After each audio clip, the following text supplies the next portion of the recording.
चलो भाई, तो स्टार्ट करते हैं फिर, ठीक है। तो आज जो हमारा टॉपिक है वो है potential energy due to system of three charges. वैसे थ्री जरूरी नहीं है, थ्री से ज्यादा भी हो सकते हैं, बट फिलहाल हम थ्री पे बात कर लेते हैं। तो मान लेते हैं कि ये ट्रायंगल है, यहां पर एक चार्ज Q1, यहां पे Q2 और यहां पर Q3 प्लेट है। तो अब ये Q1, Q2 और Q3 को पहले समझ लो। अब ये जो Q1, Q2 और Q3 हैं, इनको कहीं से ला के एक ट्रायंगुलर शेप में अरेंज करने में आपको कुछ मेहनत तो करनी पड़ेगी, कुछ वर्क तो करनी पड़ेगी। क्योंकि जाहिर सी बात है, जब आप Q1 को लाओगे तो उसकी फील्ड हो जाएगी कुछ अपनी। अब Q2 को जब उठा के उसके फील्ड में लाओगे, Q3 को उसको फील्ड में लाओगे, तो कुल मिला के कुछ वर्क होगा ना। वो वर्क स्टोर्ड होगी उस सिस्टम के अंदर, दैट इज पोटेंशियल एनर्जी। तो एक सिस्टम क्या बनेगा, एक Q1 और Q2 मिलकर बनाएंगे एक सिस्टम। क्यों? क्योंकि जो सिस्टम बनेगा ना, वो एटलीस्ट दो चार्ज का सिस्टम एटलीस्ट होता है, दो दो का पेयर। तो एक Q1 Q2 मिलके बनाएंगे एक Q2 Q3 का अरेंजमेंट, एक Q1 Q3 का अरेंजमेंट। इसके अलावा तो कोई अरेंजमेंट नहीं बन नहीं सकता। सो जो टोटल पोटेंशियल एनर्जी होगी इस होल सिस्टम का, वो क्या होगी, U1 plus U2 plus U3। तो क्या लिख सकते हो आप इसको, ये लिख सकते हो U1 मैं मान लेता हूँ Q1 Q2 की जो पोटेंशियल एनर्जी है U1, और इसकी U2 इसकी। तो क्या U1 के प्लस पे क्या हो जाएगा, U1 क्या है Q1 Q2, सो Q1 Q2 अपन R, फार्मूला यही होता है ना। फिर प्लस U2 क्या हो जाएगा, 1/4πε0 Q2 Q3 अपन R। मान लेते हैं, मतलब ये डिस्टेंस पे डिपेंड करेगा, ये इसको चलो मान लेते हैं अलग अलग डिस्टेंस भैया, ठीक है। डिस्टेंस है, ये ट्रायंगल है तो जाहिर सी बात है, इक्विलेटरल ट्रायंगल है वहां सपोज करते हैं, तो डिस्टेंस सबकी सेम होगी। बस कहने का मतलब डिस्टेंस डिफरेंट भी हो सकता है। तो बताओ ये होगा कि नहीं होगा। तो सिंपल कुछ नहीं था, सिंपल जितने चार्ज होंगे वो मिलकर जितना सिस्टम बनाएंगे ना, हर सिस्टम की इंडिविजुअल पोटेंशियल एनर्जी निकाल दो, सबको सिंपली ऐड कर दो। अब यहां तीन ही पेयर तो बनेंगे, चार पेयर तो बन नहीं सकता। अब एक ट्रिक याद रख लो कि हम कैसे ये पता करेंगे कि कितने पेयर बनेंगे। ये तो सिंपल ट्रायंगल था तो हमने समझ लिया भाई, एक दो तीन। लेकिन जब थोड़ा कॉम्प्लेक्स बनती है तो उसमें ढूंढना मुश्किल हो जाता है कि कितने बनेंगे, ठीक है। तो एक ट्रिक याद रखो, if there is n charges in the system, then number of pair is क्या हो जाएगा, नंबर ऑफ पेयर क्या होगा, n-1 अपान, यानी अगर किसी सिस्टम में कितने चार्ज है, n चार्ज। अब n की वैल्यू कुछ भी हो सकती है, 1 2 3 4 5 कुछ भी हो सकती है, ठीक है। n की वैल्यू क्या हो सकती है, 1 2 3 कुछ भी हो सकती है। तो कितने पेयर बनेंगे हम कैसे आइडेंटिफाई करेंगे, इस फार्मूले से। जैसे यहां पर कितने, तीन थ्री चार्जेज है ना, n के प्लेस पे 3 रखो, तो 3 तो 6 अपान 2 3 आएगा। तो देखो 3 पेयर बना था कि नहीं बना था, ठीक है। बात समझ आएगी, इसमें नोट कर लो जो करना है। जिंदगी की न टूटे लड़ी। तो भाई पढ़ाई लिखाई चल रही बढ़िया, या मस्ती आ रहे हो सिर्फ।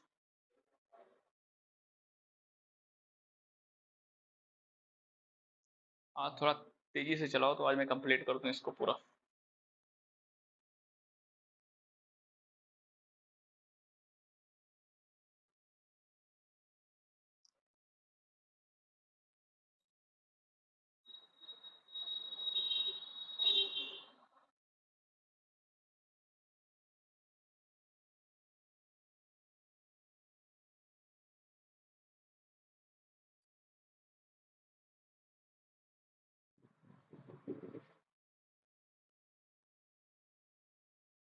और ध्यान रखो जब आप इलेक्ट्रिक पोटेंशियल एनर्जी निकालिएगा तो चार्ज को विद साइन पुट करिएगा, ठीक है, क्योंकि पोटेंशियल एनर्जी स्केलर क्वांटिटी है तो चार्ज विद साइन पुट किया जाएगा। यहाँ चूंकि मैंने Q1 Q2 Q3 सारे पॉजिटिव साइन है इसलिए मैंने यहाँ पे सब पॉजिटिव रख दिया है। और इस पोटेंशियल एनर्जी कैलकुलेट करने के लिए हमेशा न्यूमेरिकल साथ में आया है आईसीएससी में।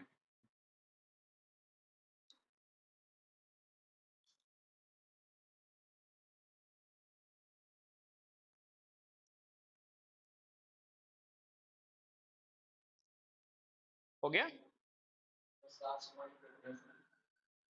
Okay.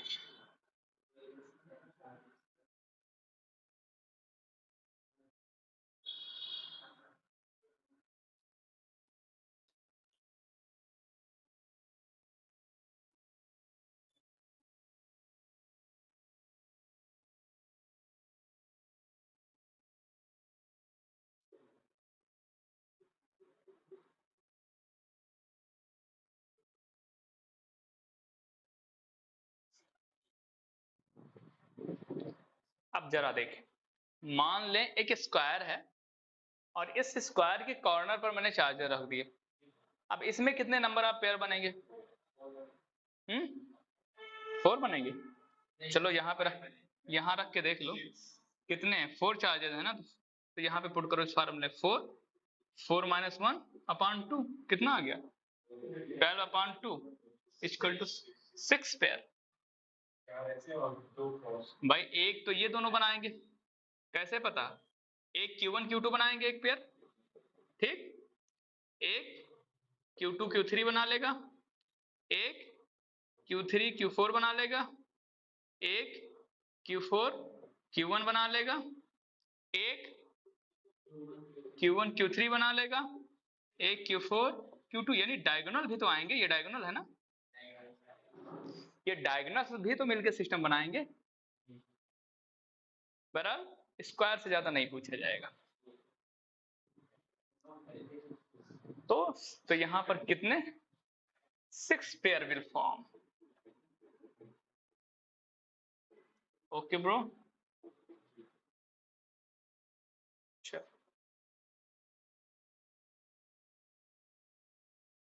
So now we are going to move towards another topic that is important. ये है work done in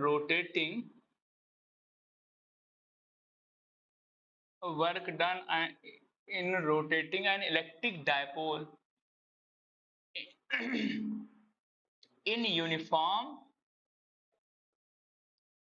uniform electric field, ठीक है।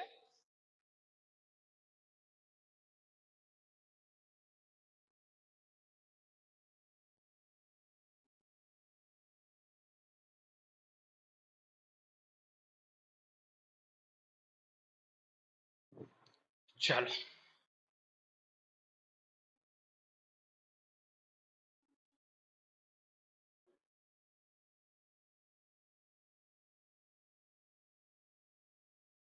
अब जरा देखो,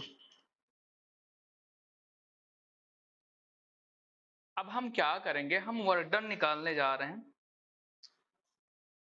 work done in rotating an electric dipole in uniform electric field, ठीक है। मान लेते हैं ये है हमारे पास हाँ, और इस पे क्वेश्चन बनते हैं हर बार बनते, मतलब कॉन्सेप्चुअल क्वेश्चन इस डेरिवेशन के अंदर से आते हैं, ध्यान रखो।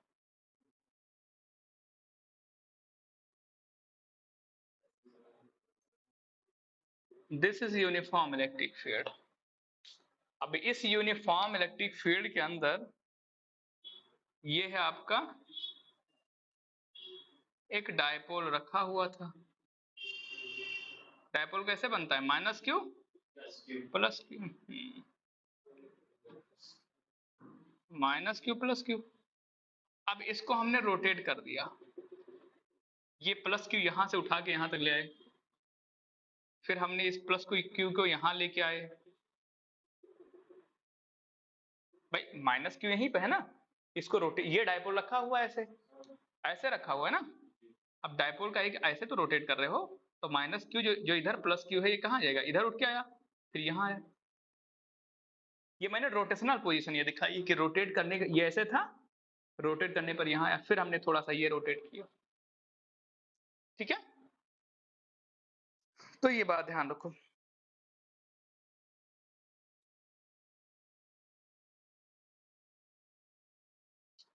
चलो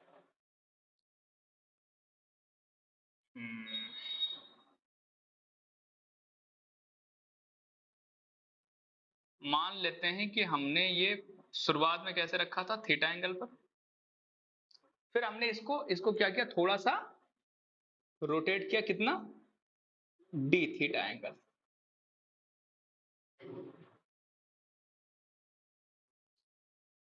मतलब पहले जैसे ये इलेक्ट्रिक फील्ड है, पहले क्या है, इलेक्ट्रिक फील्ड से डायपोल ये रखा हुआ, ये इलेक्ट्रिक फील्ड है, ऐसे रखा हुआ है डायपोल कुछ एंगल पे। अब आपने उसको कुछ एंगल रोटेट कर दिया। तो सबसे पहले, एक मिनट, एक एक कर लीजिए। चल, ये है आपका,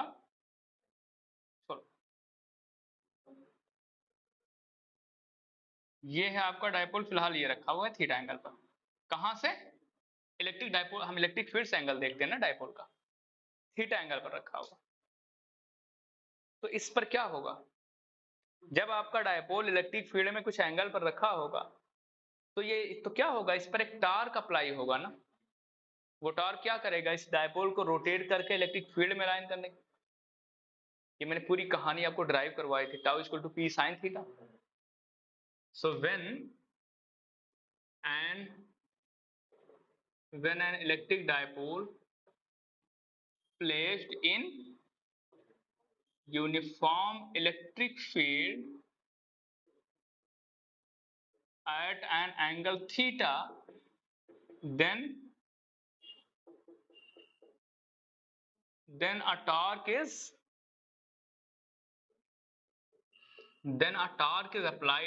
applied on dipole, which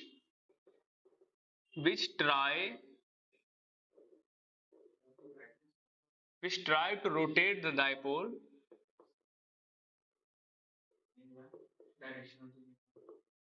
in the direction of electric force।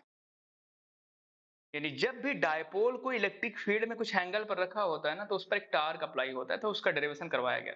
वो टार्क क्या करता है, उस डायपोल को इलेक्ट्रिक फील्ड के डायरेक्शन में रोटेट करने की कोशिश करता है। और वो टार्क कितना हो का फार्मूला क्या है,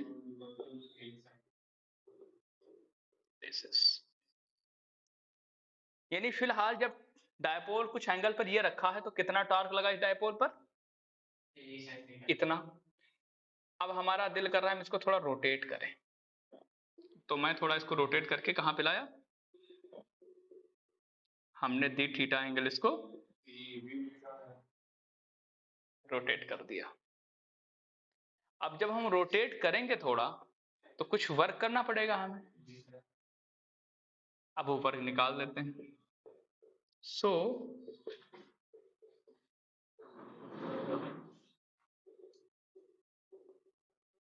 on rotating the electric dipole,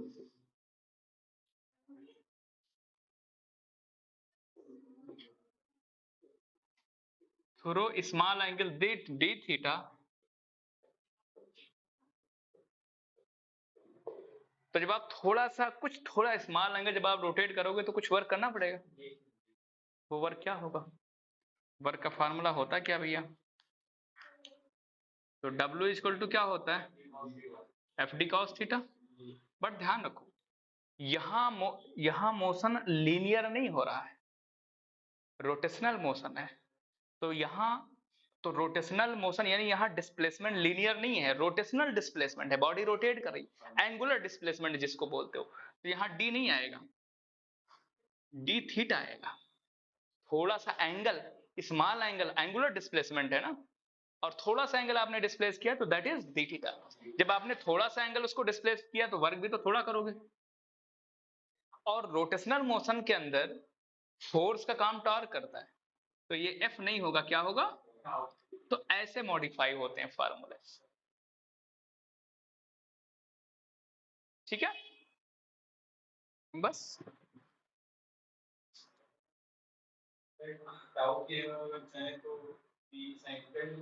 हम्म,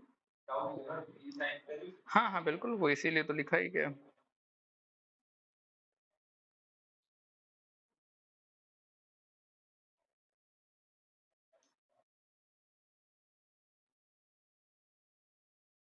एक मिनट, बट वर्डन यहाँ क्या, टाउ इंटू डी थीटा होता है, torque into displacement. Cos theta होता है, बट वो एंगल क्या है, जीरो, वहां पे जो पहले जीरो था। तो अब जरा टाउ की वैल्यू आप पुट कर दो भैया, तो डी डब्ल्यू कितना आ जाएगा, टाउ कितना है, ई साइन थीटा डी थीटा।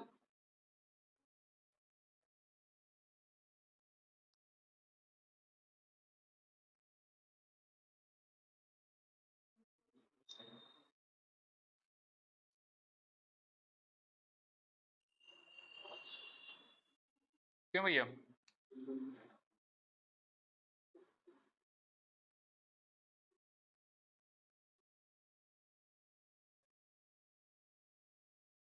ठीक है, तो जब आपने इलेक्ट्रिक फील्ड में थोड़ा सा उसको रोटेट कराया तो आपको इतना वर्क करना पड़ेगा, तो हम ज्यादा वर्क में रोटेट करा लेना। सो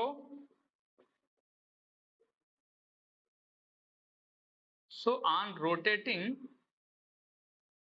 थ्रो एंगल, असल में हम एंगल में रोटेट कर रहे हैं ना, so on rotating through angle theta one to theta two, the total work done is, total work done क्या हो जाएगा भैया, यानी कहने का मतलब अब थोड़ा सा हमने नहीं उसको रोटेट किया है, अब हम पूरा रोटेट करें, मतलब एक जनरल फार्मूला बना रहे हैं। तो थीटा वन से थीटा टू, अभी समझाते हैं थीटा वन थीटा टू क्या है। तो आपको क्या करना पड़ेगा, इसको इंटीग्रेट ही तो करनी पड़ेगी। तो पीई साइन थीटा हो गया भैया, ठीक है, डी डब्ल्यू का इंटीग्रेशन डब्ल्यू, पीई क्या है, कांस्टेंट है, बाहर आ जाएगा, अंदर बचा थीटा वन से theta two, sine theta D theta. जो साइन थीटा का इंटीग्रेशन होता है ना, वो माइनस कॉस थीटा होता है। साइन थीटा डी थीटा का इंटीग्रेशन क्या होगा, माइनस कॉस थीटा, ये याद रखो, ये फैक्ट है मतलब ट्रिग्नोमेट्री के अंदर। अब W इक्वल टू क्या आ गया, माइनस बाहर ले लें, पी हो जाएगा, ये माइनस बाहर आ गया, कॉस थीटा है, theta one to theta to. अब हम क्या करते हैं, लिमिट पुट करते हैं, पता है ना, हाँ अपर लिमिट, तो ये क्या हो जाएगा, हम जा cos theta two minus cos theta one. अगर मैं इस माइनस को अंदर भेज दूं तो क्या चेंजेस आ जाएंगे, अगर मैं अंदर भेजूं तो क्या मैं इस तरह लिख सकता हूं, ऑर्डर चेंज हो जाएगा ना, ये प्लस हो जाएगा, वो minus. So this is the general formula of work done to rotate an electric dipole in electric field through angle theta 1 to theta 2। यानी कोई भी मान लो एक इलेक्ट्रिक फील्ड है ऐसे जनरली, अब थीटा वन क्या है, थीटा टू अभी आपको फील आएगी, इलेक्ट्रिक फील्ड है, उसमें एक डायपोल रखा हुआ है, उसको आपने रोटेट कर दिया। थीटा वन का मतलब ना कि हाँ पहले से वो इलेक्ट्रिक, असल में जो एंगल हम मेजर करते हैं वो इलेक्ट्रिक फील्ड की डायरेक्शन से मेजर करते हैं। तो पहले किसी एंगल पर वो रखा होगा ना इलेक्ट्रिक फील्ड के कंपैरिजन में, मान लो पहले वो 30 डिग्री पर रखा हुआ है, 30 डिग्री मतलब इलेक्ट्रिक फील्ड से स्टार्टिंग में वो 30 डिग्री पर रखा हुआ, तो दिस इज थीटा वन। अब आपने उसको थोड़ा रोटेट कर दिया, अब वो जो थोड़ा इनिशियल से जो थोड़ा रोटेट किया है दैट इज थीटा टू। ठीक है, इतना लिखो, फिर इसके मतलब उस पर आते हैं।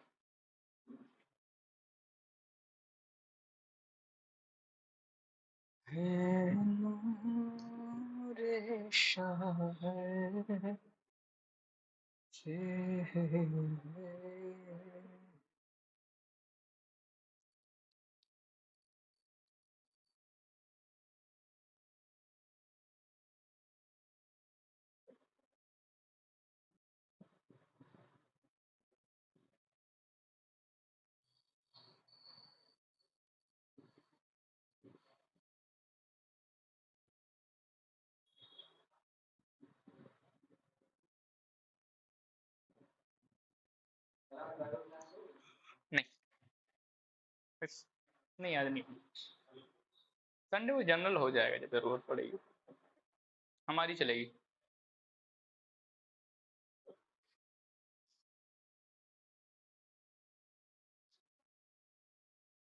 यार देख, अच्छा हमने उसमें डाला था ना संडे, तो हो सकता है तमीम सर आ ना जाए। चलो अभी पूछ ले रहे।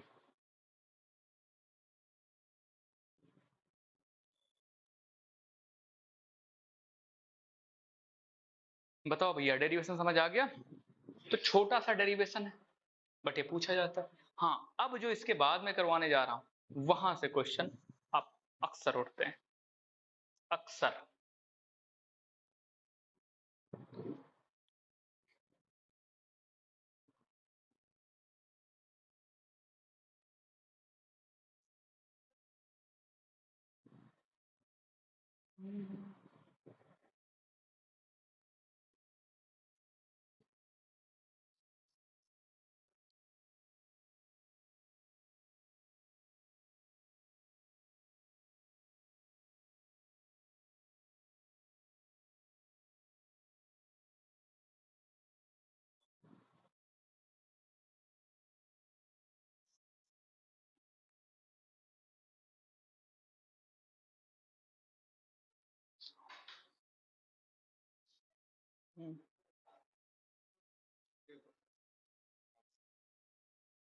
चलेगी आधा घंटा, आधा घंटा भी।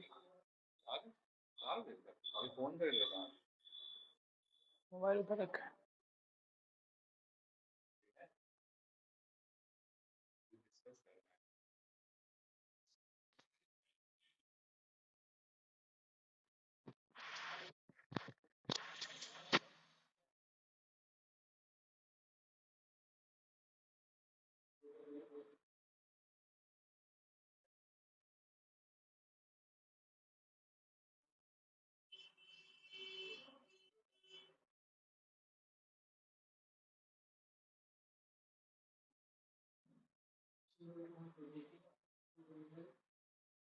हाँ ब्रो,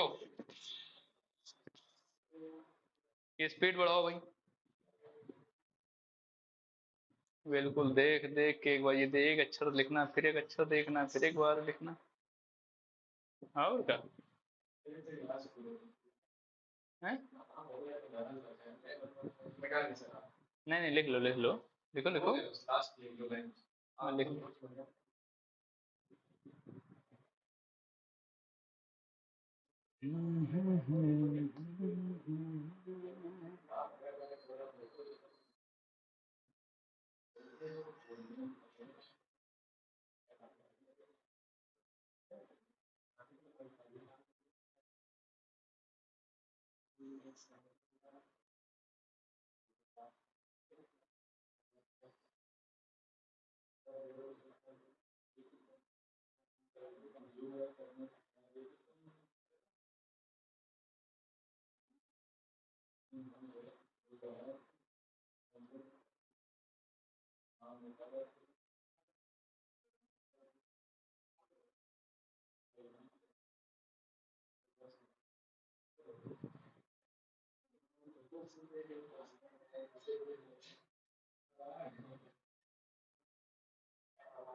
चलो भैया, अब हम इस पे कुछ मुद्दे की डिस्कशन करते हैं। डिस्कशन ध्यान से रखो, आपके यहाँ डिस्कशन से क्वेश्चन बहुत उठते हैं। डिस्कशन क्या है भैया? ये है आपकी इलेक्ट्रिक फील्ड की डायरेक्शन, ये है आपका डायपोल, ठीक है, थीटा डिग्री पर रखा हुआ है। अगर सवाल ये है कि मान लो कि आपका डायपोल पहले से ही इलेक्ट्रिक फील्ड के डायरेक्शन में रखा हुआ है, केसेस तो बन सकते हैं। तो केस फर्स्ट है,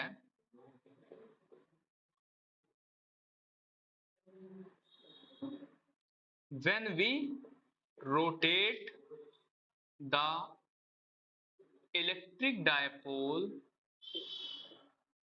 from the direction of, when we rotate the electric dipole in the direction of electric field. From in the direction. When we rotate the electric dipole along the direction. When rotate the electric dipole. The statement.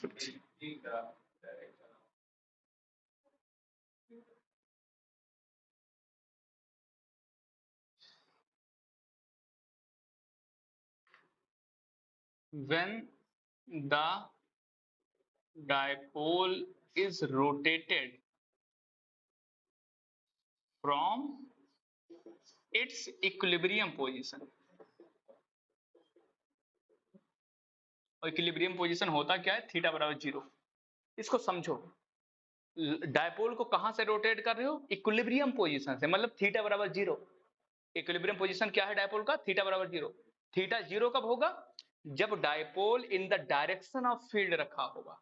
क्या मतलब, इसका मतलब ये हुआ कि dipole आपका electric field के direction में शुरुआत में ही क्या कहां रखा हुआ है, in the direction of field. अब आप यहां से उसको रोटेट कर रहे हो,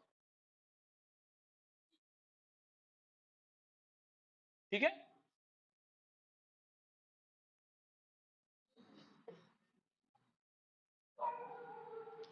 हम इक्विलिब्रियम पोजीशन से डायपोल को रोटेट कर रहे हैं कहां तक, थीटा 2 से थीटा तक, यानी थीटा 1 कितना हो जाएगा, 0।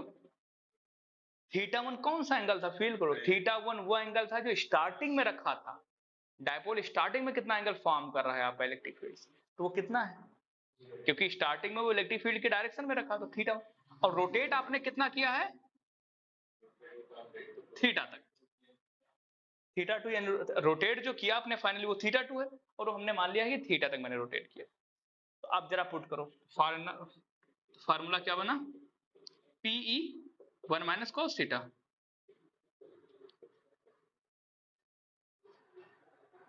तो थीटा 1 0, थीटा 1 कितना है, 0, और कॉस 0 की वैल्यू 1 होती है ना, तो 1 माइनस, और कॉस थीटा 2 की वैल्यू थीटा है, तो 1 माइनस कॉस।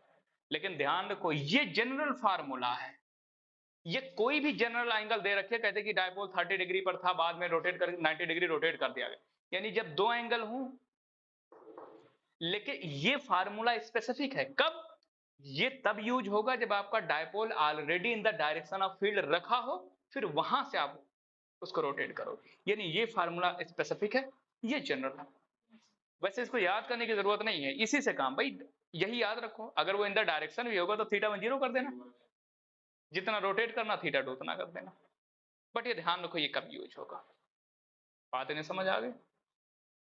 चलो अगला केस,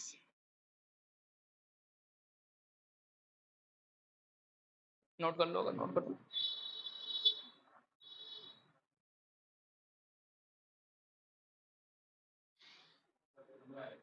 हम्म,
चलो अब जरा सारे केस देख लो फिर। अब हमने क्या किया, नेक्स्ट केस क्या है, if the dipole is rotated through 90 degree from, ये जरूर ध्यान रखिएगा कि जब आप रोटेट कर रहे हो, कितना रोटेट कर रहे हो, कहां से रोटेट कर रहे हो। If the dipole is rotated through 90 degree from its equilibrium position, पहले कहां पे था, इक्विलिब्रियम में था, मतलब थीटा बराबर 0 पर, मतलब in the direction of field. अब आपने 90 रोटेट किया, तो बताओ थीटा यहां पे पुट करो, थीटा 1 कितना होगा, 0 ना भाई, थीटा 1 क्या था, इनिशियली कैसे रखा है, तो cos 0, हाँ ठीक है, माइनस cos कितना रोटेट किया 90, तो थीटा 2 क्या होगा 90, तो W इक्वल टू क्या PE। अब जरा देखो cos 0 1 होता है, cos 90 0 होता है, तो 1 माइनस 0 1 और मल्टीप्लाई होके, तो इस केस में आप मैक्सिमम वर्क करोगे, यानी ये हो गया। अगला केस, केस थर्ड देख लो।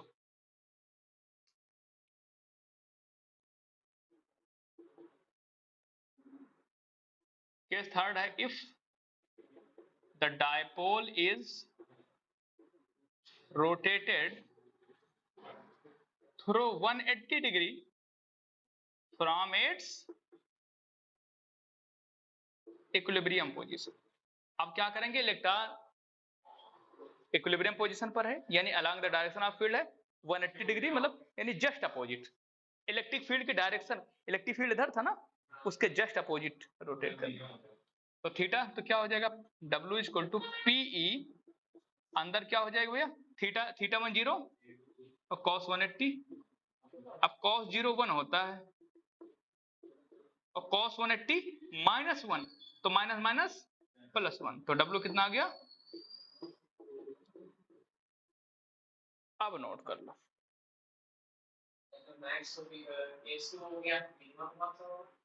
हम्म, हाँ नहीं नहीं नहीं,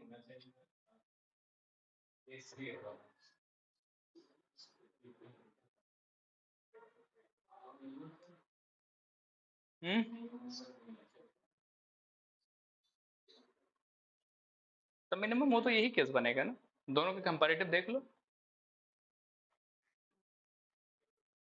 चलो नोट करो, फिर इसको थोड़ा थ्योरेटिकल डिस्कशन करते हैं, पहले नोट कर लो फटाक से।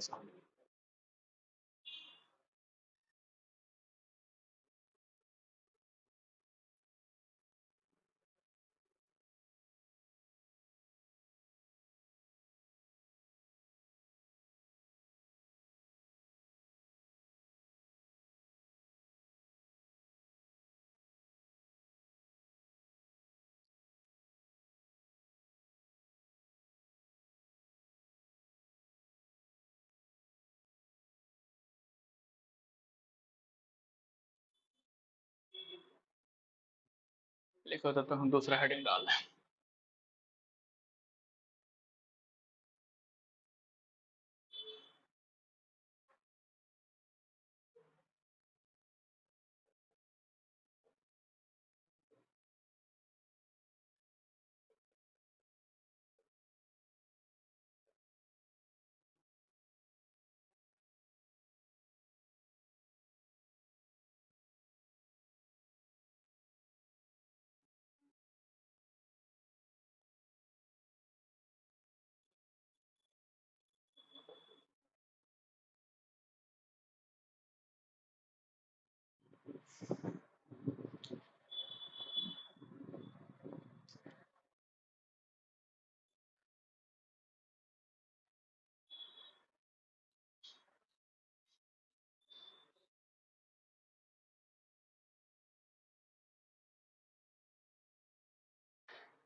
चलो लिखो,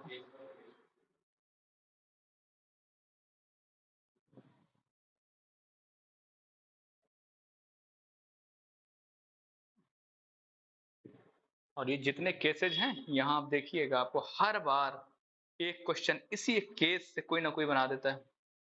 हमने 5-6 साल पेपर एनालाइज किया है, 5-6 साल का।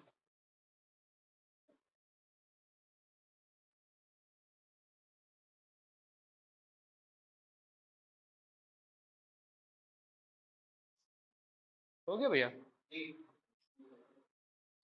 चलो, तो अब मुझे बताओ जरा, तो सिंपल फील कर लो। देखो ये सारी जो केसेज हैं, ये केस 1, केस 2, केस 3, ये सब स्पेशल केस है। मेन ओरिजिन सबका यही है। बस ये फील कर लो थीटा 1 क्या है, थीटा 2 क्या है। थीटा 1 क्या है, इनिशियली डायपोल कितना एंगल बना रहा है इलेक्ट्रिक फील्ड को, और थीटा 2 क्या है, कितना एंगल आपने बाद में रोटेट किया उसको। बस ठीक है। मैक्सिमम कब मिलेगा आपको वर्क डन, मैक्सिमम कब करोगे, जब 180 डिग्री रोटेट करोगे। ठीक है। इक्विलिब्रियम पोजीशन क्या होता है, डायपोल का इक्विलिब्रियम पोजीशन क्या होगा, थीटा इक्वल टू 0, जब वो इलेक्ट्रिक फील्ड के डायरेक्शन में होगा। ये इक्विलिब्रियम, अनइक्विलिब्रियम, ये सब मतलब पता होना चाहिए सबके वर्ड। ठीक है, रफ करें।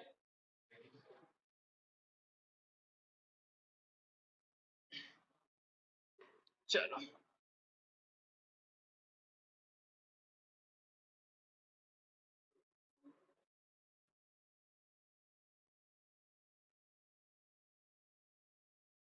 चलो भैया, अब हम क्या बात करने जा रहे हैं, potential energy of the electric dipole in uniform electric field. कहने का मतलब, आपका डायपोल जब आप इलेक्ट्रिक फील्ड में रोटेट किए हो तो कुछ वर्क किया गया है ना उस पर, वो वर्क कहाँ जाएगा। मैंने कहा था कि यूनिवर्सल फलसफा है कि जब भी वर्क कहीं पे होगा तो वो एनर्जी के फॉर्म में स्टोर जरूर हुआ। अब जो इतना खींचातानी हमने मचाया है यहाँ पे थीटा 1 से थीटा 2, तो कहीं तो जाएगा वो वर्क, उस सिस्टम के अंदर स्टोर हुआ। अब उस वो क्या होगा। ठीक है। So potential energy of the dipole, इसका statement, potential energy of the dipole in the uniform electric field. ध्यान रखो इलेक्ट्रिक फील्ड नॉन यूनिफॉर्म भी होता है, बट आपके 12th के सिलेबस में यूनिफॉर्म ही है। ठीक है। Is equal to the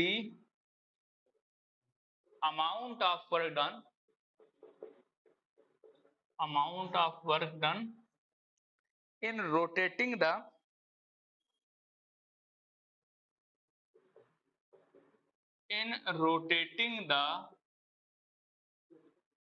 electric dipole,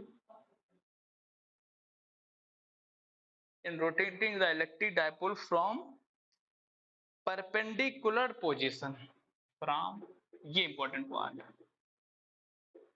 from perpendicular position, bracket में with electric field,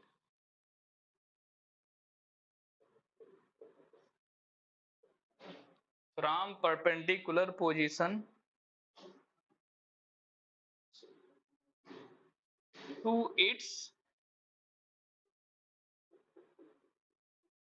its present situation।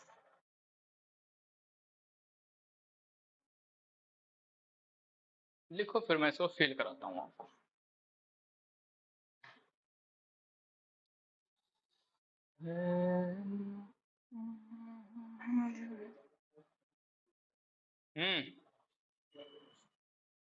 अगले सेमेस्टर से हम 1 महीने का डिप्लोमा भी करवाएंगे अपनी राइटिंग का, ताकि हैंड राइटिंग समझ आए। पहले 2 महीने का डिप्लोमा फिर फिजिक्स स्टार्ट करेंगे। चलो हो गया।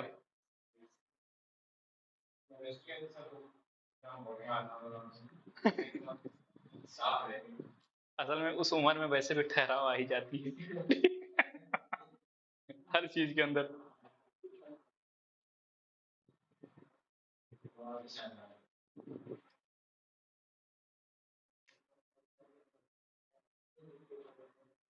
हो गया। चलो भाई,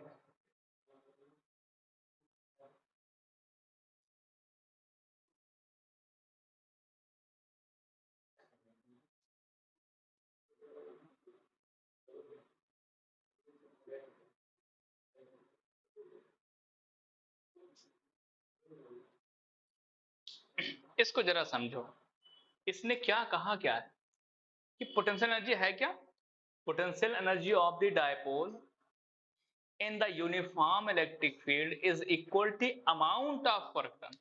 पोटेंशियल एनर्जी किसके इक्वल है, अमाउंट ऑफ वर्क डन। कौन सा amount, in rotating the electric dipole from perpendicular position. Equilibrium position से नहीं कहा है, कहां से रोटेट करेंगे, फ्रॉम परपेंडिकुलर पोजीशन, यानी इनिशियली वो परपेंडिकुलर ही रखी रहेगी। अब उसके आगे मैं कितना रोटेट करूंगा, उसमें जो वर्क होगा दैट इज पोटेंशियल एनर्जी। यानी इनिशियली डायपोल कैसे रखा रहेगा इलेक्ट्रिक फील्ड से, 90 डिग्री पर। अब 90 डिग्री के बाद जो तुम इसको कुछ रोटेट करोगे, चाहे इधर लेके आओ या इधर इधर रोटेट करो, उसमें जो वर्क होगा वो पोटेंशियल एनर्जी कंसीडर होगी। अगर तुम इनिशियली कह दोगे कि क्यों हमारा in the direction of field रखा हुआ है ना, तो फिर ये डिफिनेशन बदल जाएगी, फिर सारा कॉन्सेप्ट बदल जाएगा। ध्यान दो, ये जो कॉन्सेप्ट मैं बताने जा रहा हूं वो कब है, इनिशियली आपका डायपोल परपेंडिकुलर रखा हुआ है और अब आप परपेंडिकुलर से किसी एक तरफ आप उसको रोटेट करो। बात समझ आ गई? चलो, तो U बराबर W, और W आपने निकाला भैया PE cos θ1 माइनस cos θ2। तो भैया बताओ PE कितना, cos θ1 रायत कितना होगा, θ2 कितना होगा। अब θ2 वो कितना, अब हम फार्मूला बना रहे हैं ना, तो मान लेते हैं θ2 एक जनरल एंगल मान लेते हैं थीटा, अभी तो फार्मूला बना रहे हैं तो मान लेते हैं फाइनली थीटा, cos थीटा बन जाएगा cos 90 जीरो, तो क्या आ गया, यू क्या आ गया, माइनस बाहर आ जाएगा। So this is the expression for potential energy of the electric dipole placed in a uniform electric field perpendicular। चलो भैया कर लो। जब भी पोटेंशियल एनर्जी की जब वो डेरिवेशन पूछे ना, तो आप वर्क डन से स्टार्ट करिएगा, ये कोई डेरिवेशन थोड़ी है। वर्क डन नहीं नहीं, एक मिनट, नहीं नहीं, यहीं से स्टार्ट करो, लिखो भी बता रहा हूँ, यहीं से स्टार्ट करो।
हो गया, चलो अब हम बात करते हैं इसके केसेस पर। क्या आ गया, minus P cos theta,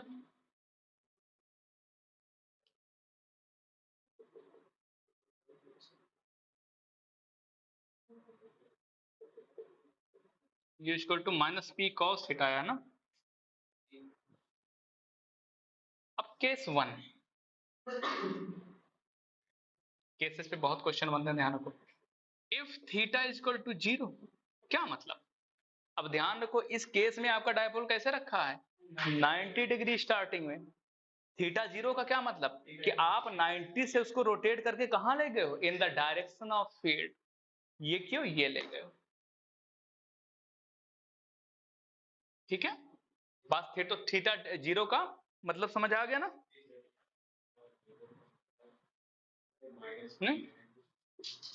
When dipole is along the direction of, यानी रोटेट करके आप कहां पे ले गए भाई, 90 रखा था ना, रोटेट करके आप फील्ड के डायरेक्शन में ले गए, ये मतलब हुआ। तो थीटा 0 यहां पर रखो तो यू क्या आ जाएगा भैया, माइनस पी आ जाएगा, और माइनस पी आ रहा है ना, तो ये मिनिमम केस होगा, पोटेंशियल एनर्जी क्या होगी, मिनिमम। और इस केस में मिनिमम होगा पोटेंशियल एनर्जी, लेकिन वो डायपोल गया कहां है, इन द डायरेक्शन ऑफ, और in the direction of electric field जो कंडीशन बनती है वो इक्विलिब्रियम की कंडीशन बनती है, ठीक है। तो आपका डायपोल इस केस में क्या होगा, यानी थीटा 0 पर आपका डायपोल क्या होगा, in the condition of stable equilibrium. चलो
ठीक है भैया,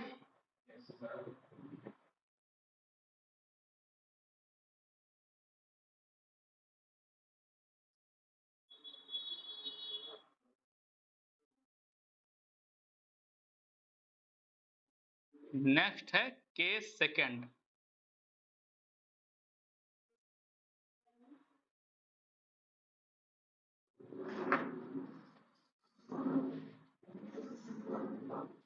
केस सेकंड, केस सेकंड क्या है भाई,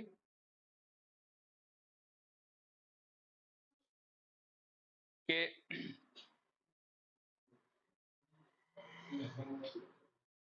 when theta is equal to 90 degree, क्या मतलब, थीटा 90 डिग्री का क्या मतलब, वो जहां है वहीं रहा, इसका मतलब क्या, अच्छा थीटा 90 होगा तो बनेगा यू क्या हो जाएगा, क्या यू 0 हो जाएगा, क्योंकि cos 90 0, तो यू 0। कंक्लूजन क्या डरा हुआ, कि जब आपका डाइपोल इलेक्ट्रिक फील्ड के परपेंडिकुलर प्लेस्ड होगा तो कोई भी पोटेंशियल एनर्जी उसके पास नहीं होगी, क्यों, कॉमन सेंस की बात है, पोटेंशियल एनर्जी कब आएगी, जब उसको कुछ रोटेट करके वर्क करोगे ना, जब वो ऑलरेडी 90 पर रखा हुआ है, आपने उसको रोटेट ही नहीं किया, कुछ जैसे था वैसे, जब आपने रोटेट नहीं किया इट मींस आपने कोई वर्क नहीं किया, जब कोई वर्क नहीं किया तो पोटेंशियल एनर्जी कहां से आ जाएगी। सो कंक्लूजन क्या ड्रा करोगे, when dipole placed perpendicular to the electric field, then potential energy is 0, ठीक है, क्योंकि हम वर्क डन में वो कंसीडर करते हैं जो परपेंडिकुलर पोजीशन से आगे रोटेट करने में होता है, तो वो उसी में रखा हुआ है, पहले से कुछ रोटेट ही नहीं किया आपने, so value is 0।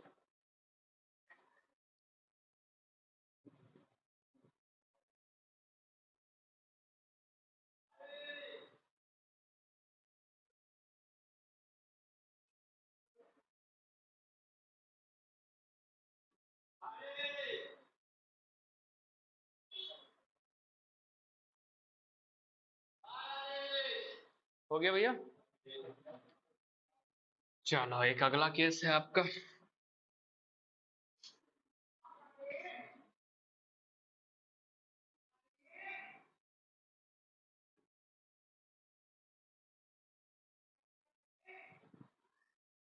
So case third,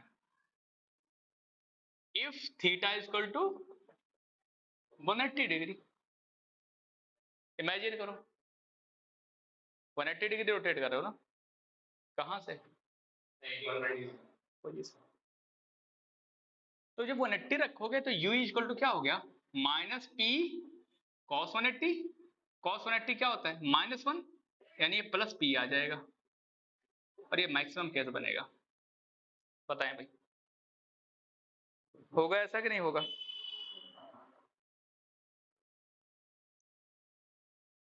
and so इसका क्या मतलब हुआ, यानी potential energy in this case, potential energy is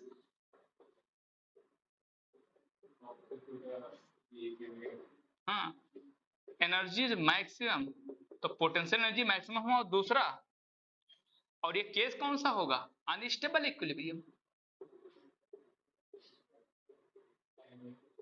theta बराबर 0 पर इक्विलिब्रियम था, क्योंकि आप उसको रोटेट के कहां ले जा रहे थे, in the direction of field, ये इसको तो आप जस्ट अपोजिट लिए जा रहे हो, तो ये अनस्टेबल इक्विलिब्रियम। तो क्वेश्चन कभी कभी इस नाम से भी पूछ लेता है कि स्टेबल इक्विलिब्रियम कब कब आपको अटेन होगा, अनस्टेबल कब मिलेगा। ठीक है, तो ये भी क्लियरिटी होनी चाहिए, कब स्टेबल होता है कब अनस्टेबल होता है।